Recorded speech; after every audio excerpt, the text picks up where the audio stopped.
বিএনপির স্থায়ী কমিটির সদস্য সালাউদ্দিন আহমেদ ও জাতীয় নাগরিক পার্টির আহ্বায়ক নাহিদ ইসলামের মধ্যে বাক বিতণ্ডার ঘটনা ঘটেছে। জাতীয় ঐকমত্য কমিশনে আলোচনার সময় প্রধান উপদেষ্টার সামনেই এমন পরিস্থিতির খবরে নানা মাধ্যমে সমালোচনার ঝড় উঠেছে। প্রশ্ন উঠেছে, ঠিক কী কারণে তর্কে জড়ালেন সালাউদ্দিন নাহিদ? আরও জানাচ্ছেন সহকর্মী শাহাদাত রিফাত। আগামী জাতীয় নির্বাচন সহ নানা ইস্যুতে বেশ সরগরম দেশের রাজনীতি। আগে নির্বাচন নাকি সংস্কার, এ নিয়ে রাজনৈতিক নেতাদের মধ্যে শুরু হয়েছে তর্ক বিতর্ক। এমন অবস্থায় চাপে রয়েছে প্রধান উপদেষ্টা ডক্টর মোহাম্মদ ইউনূসের নেতৃত্বাধীন অন্তর্বর্তী সরকারও। বিএনপি সহ বেশিরভাগ রাজনৈতিক দলগুলোর দাবি ডিসেম্বরের মধ্যে নির্বাচন হতে হবে। অন্যদিকে সংস্কার ও বিচারের আগে নির্বাচন নয়, মত সমন্বয়কদের নিয়ে গঠিত দল এনসিপির তাদের দাবি এসব চাপে পদ থেকেও সরে যেতে চাইছেন প্রধান উপদেষ্টা। এমন অবস্থায় দেশের সব রাজনৈতিক দলের নেতৃবৃন্দের সঙ্গে কয়েক দফায় আলোচনায় বসেন প্রধান উপদেষ্টা ডক্টর মোহাম্মদ ইউনূস। বিশ্বমানের থার্মিক্স রড, সালাম স্টিল থার্মিক্স, দেশের একমাত্র থার্মিক্স রড।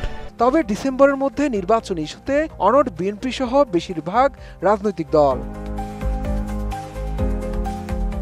এ নিয়ে পক্ষে বিপক্ষে থাকা দলের নেতাদের পাল্টাপাল্টি বক্তব্য বেশ চোখে পড়ার মতো। এর মধ্যে ঘটেছে অবাক করা এক ঘটনা। এবার প্রধান উপদেষ্টা ডক্টর মোহাম্মদ ইউনূসের সামনেই বিএনপির স্থায়ী কমিটির সদস্য সালাউদ্দিন আহমেদ ও জাতীয় নাগরিক পার্টির আহ্বায়ক নাহিদ ইসলামের মধ্যে তর্কাতর্কির ঘটনা ঘটেছে। দেশের গণমাধ্যমগুলোতে প্রকাশিত প্রতিবেদন বলছে, দুইজন জাতীয় ঐকমত্য কমিশনের প্রধান ও অন্তর্বর্তী সরকারের প্রধান উপদেষ্টা মোহাম্মদ ইউনূসের সভাপতিত্বে একটি বৈঠক হয়। সেখানে নির্বাচনের রোডম্যাপ বা সময় নিয়ে সালাউদ্দিন আহমেদ ও নাহিদ ইসলামের মধ্যে বাকবিতণ্ডার ঘটনা ঘটে। দেশের প্রথম সারির একাধিক গণমাধ্যম বৈঠক সূত্রের বরাত দিয়ে আরও জানায়, বৈঠকের শুরুতে প্রধান উপদেষ্টা বক্তব্য দেন। পরে তিনি ও কমিশনের সদস্যরা রাজনৈতিক দলগুলোর বক্তব্য শোনেন। তখন বিএনপির পক্ষ থেকে কথা বলেন দলটির স্থায়ী কমিটির সদস্য সালাউদ্দিন আহমেদ। তিনি জানান, বিএনপি নির্বাচন অনুষ্ঠিত করার বিষয়ে ৩১ ডিসেম্বরের একদিন পরেও সময় দিতে রাজি নয়। সালাউদ্দিনের এই বক্তব্যের প্রেক্ষিতে এনসিপির আহ্বায়ক নাহিদ ইসলাম বলেন, কিছু দল ভারতের কথার সঙ্গে সুর মিলিয়ে ডিসেম্বরেই নির্বাচন চায়। তাদের বক্তব্যের সঙ্গে ভারতের বক্তব্যের পার্থক্য নেই, তারা ভারতের সুরেই নির্বাচনের কথা বলছে।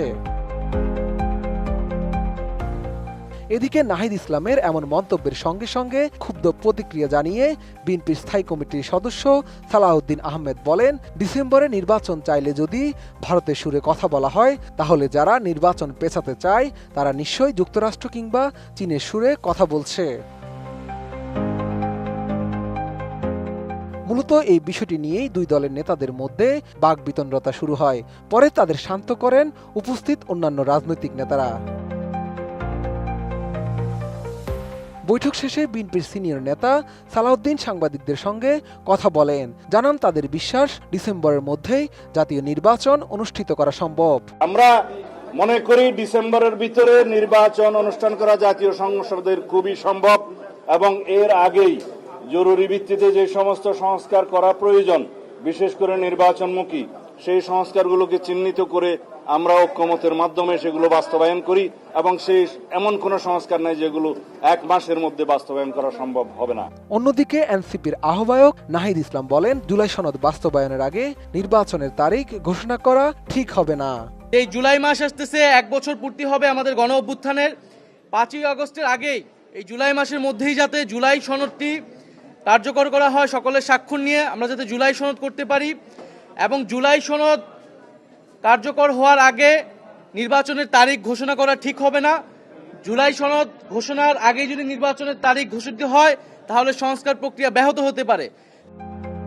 শাহাদাত রিফাত, এটিএন নিউজ, ঢাকা।